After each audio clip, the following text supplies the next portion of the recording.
the difference between what I would call looping thoughts. And this is something that I see happen to women as they go through menopause. There's so many different symptoms that hit us that you get attached to those symptoms and they start looping, whether it's Right. anxiety or hot flashes or sleep. I mean, sleep's a big one for menopausal women. And then the brain starts going, why can't I do this? Oh my God, I can't get to sleep. Why am I anxious? Why do I keep getting, and you can't break that pattern Right. of thought. So what I just heard is when you hypnotize somebody, you're taking some familiar thought, but you're giving it a different perspective so that the brain can think about it differently. Is that right? That's part of it, Mindy. Absolutely right. But there's another component to that that's very important, and that is we do it from the body up rather than from the brain down. Yeah.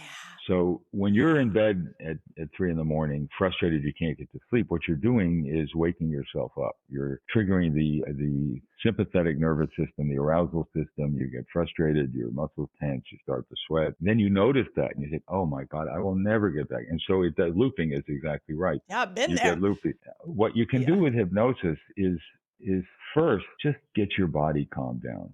Kind of what you would do for a frightened or a hurt child is the first thing you do is Mm, soothe and calm them down. And then you try and help them with whatever the problem is. So be a good parent to your own body and mm, imagine your body floating in a mountain lake, cool, tingling, and numb.